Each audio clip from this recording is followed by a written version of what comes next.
태초는 존재입니다. 태초 안에서 하나님은 하늘들과 땅을 창조하신 겁니다. 이 태초를 시간 개념으로 본다고 하면 성경은 하나님이 근본 의도하신 높은 뜻과 계획을 인간 마음 땅에 적용을 해나갈 수가 없습니다. 왜? 현상의 세계를 그대로 설명하고 지나가 버리기 때문에 성경이 인간들에게 가치를 부여하는 그 가치를 드러낼 수가 없다는 얘기입니다. 하늘들과 하나님의 근본 의도하신 첫째, 둘째, 셋째 시기인 이것이 바로 하늘들이요 하나님의 본체시고 그리스도 예수의 머리의 본체시고 그리고 하나님의 지식의 빛입니다. 이것을 넷째에서 여째 시기인 인간 마음 땅에다가 남겨주셔서 인간 마음 땅이 계몽되어서 하나님의 근본 의도하신 높은 뜻인 하늘들과 하나로 결합되는 그 내용을 이룬 것이 창세기 1장 1절인 것입니다. 그래서 하나님께서는 창세기 1장 1절을 결론내 놓으시고 그리고 1장 2절부터 인간 마음 땅에 그 결론을 적용해서 그 다음에 66경 성경을 바로 잣대를 적용해서 활용해 나가시는 데에 목적을 두고 계시는 겁니다. 성경은 태초가 중요합니다.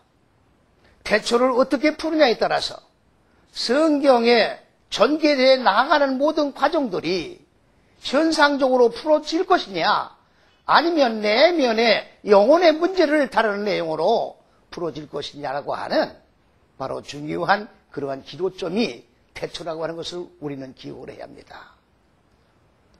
인도 비기닝이라고 하는 영어에서 말하는 이것을 온 세계가 영어로 인도 비기닝 개념을 쓰고 있기 때문에 온 세계가 태초를 현상의 세계가 창조된 그 태초로 보고 있다는 데에 우리는 정말로 눈물을 머금지 않을 수가 없습니다. 하나님은 영이십니다. 하나님은 영이시기 때문에 피조물인 인간들에게 하나님의 의도하신 그 뜻을 전해주기 위해서는 하나님이 창조하신 이 현상의 세계에다가 하나님의 의도한 뜻을 담으셨습니다. 그 뜻을 담아서 피조물들인 인간들이 그 창조된 그 세계 속에서 하나님의 의도한 뜻을 드러내 교훈을 받아야 되는데 현상의 세계로 그냥 보고 지나갈 때 하나님의 뜻은 아무런 피조물들에게 영향을 미치지 못한다고 하는 것을 우리는 기억을 해야 합니다. 태초 안에서 하나님은 모든 것을 창조하셨습니다. 태초 안에서 모든 것이 이루어집니다.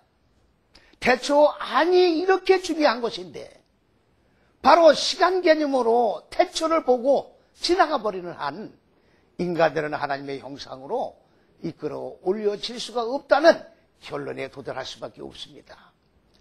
태초는 하나님의 머리입니다. 태초는 그리스도의 머리입니다. 태초는 하나님의 계획하신 것이고 태초는 인간을 향한 하나님의 궁극적으로 세우신 그 계획이에요.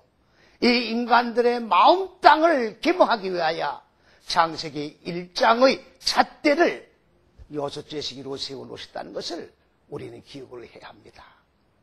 창세기 1장은 66권의 잣대입니다. 하나님은 창세기 1장의 결론을 내놓으시고 그리고 전개해 나가신다는 것을 기억을 하셔야 합니다.